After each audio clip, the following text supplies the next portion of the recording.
Hi everyone, it's Nicole. Welcome back to my channel and another 13 days of Craftoween 2025, day 8.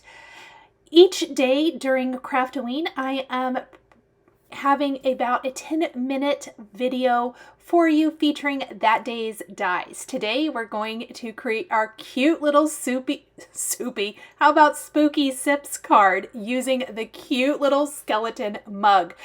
Absolutely love mug dies, and so this is going to be so much fun to create with. Now I actually am going to start with my Glimmer hot foil system, and the sip die included in today's release in the little envelope. It is a die, but you can foil with it, and I thought it would show up better foiled. This particular font from Spellbinders, I love when it's foiled, so I'm just foiling that with some black matte foil, and then using the little tombstone die to die cut it. I also love that it says sip instead of rip, and I think that's really cute and fun.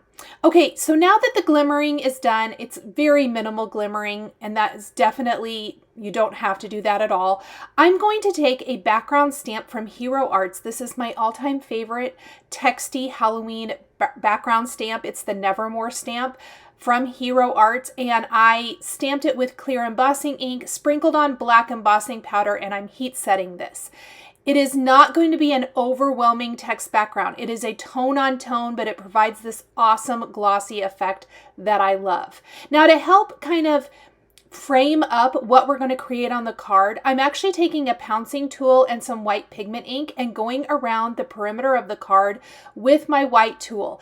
It is going to kind of create that embossed resist look where our text is going to show up. It is not going to be near as white as what you're seeing here. I'm going to take a dry cloth and I am going to actually buff away that excess ink around the edges, so we just have this muted kind of cloudy spooky background. That's all I was going for here. I like a little bit of texture and interest in my background, and I like how that kind of helps frame up the edges.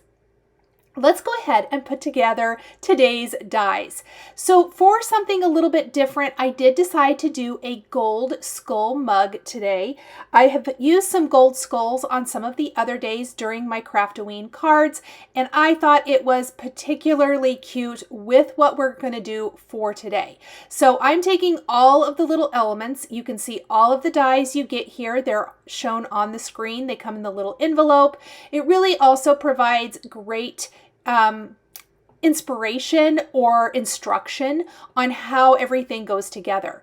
There's little marshmallows that go in the cocoa mug, your little sip tombstone, like it's a little cookie or something. There's a little stir stick bat, which I did die cut from black glitter cardstock. I'm going to tell you right now, it does not show up that great, and I do have a little hack for fixing that I do at the very end of this video. Glittery marshmallows in our mug. We're also going to have a little straw here out of red and black. Now I went for a completely different color combo than anything else I've done during my Craftoween cards, and it is a red and black theme. So kind of red, black, and gold, if you will. And I absolutely love it. I think it worked out really nicely.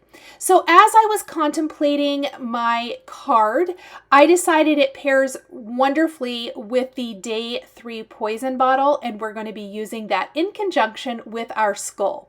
The little ghosty here, I did die cut from some ice vellum, and we're going to use a couple of the ghosts actually. I'll show you how I use it with the poison bottle here in a minute, and I think it might be one of my favorite ways to use it. I also want to encourage you to use that little ghost on some of your other cards with your other dies from the Craftoween box. It'll be the perfect accent. My poison bottle is created with some of the specialty cardstocks from Spellbinders in shades of red. So there's like this beautiful brush red, some glitter red. I also have my little stopper here that's out of some Fawn cardstock and also some champagne vellum. We have brushed black cardstock, lots of specialty cardstock for the die cutting today. I felt like it worked especially well. We have some brushed white for the little skull and crossbones on the poison bottle. I thought it was kind of funny, just whimsical and fun to have the little poison bottle with the mug. It's Halloween. There doesn't have to be any rhyme or reason. I just thought it was kind of cute. So now I am going to inlay the text for the poison. I have die cut brushed black, brushed red, and now some brushed gold to use for the text, which ties in nicely to the brushed gold we used for the skull mug. I find it easiest to put a little adhesive in, find how to line up your text, and then just punch it all through your cardstock right in, and just like that, we have a cute little poison bottle. Now I am going to wrap a little bit of gold twine around the top of my bottle and tie it into a bow just for a fun decorative look. Off camera, I did trim down my background panel. I trimmed about 1 inch off of the short side, and then I inked up that side again with the white ink and buffed it away. I'm also kind of spattering some sparkle distress all over this.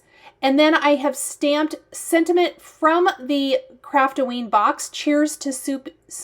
I keep saying soupy, spooky sips, with clear embossing ink and heat embossed with white embossing powder along the bottom edge.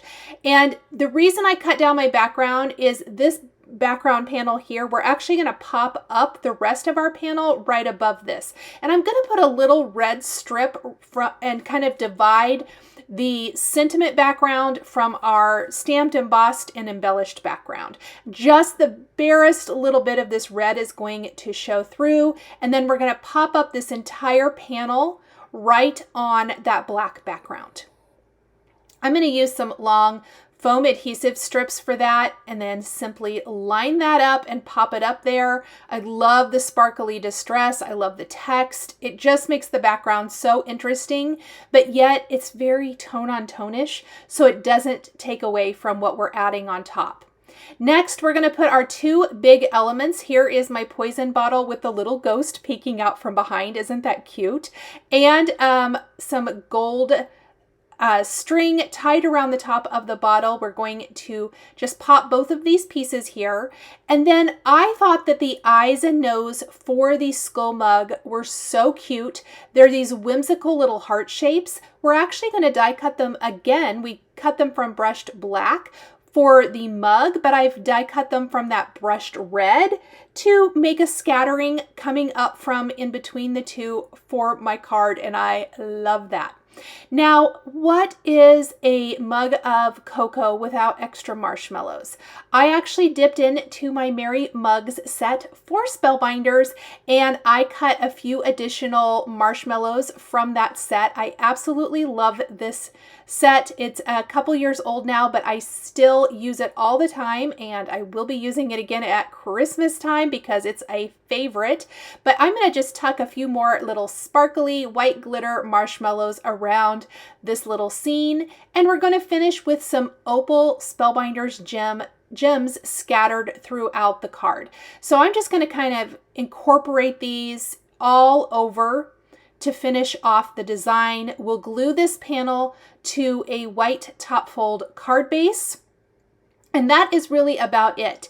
But I want to take note that that cute little black bat stir stick does not show up great against the black background, even though it's black glitter.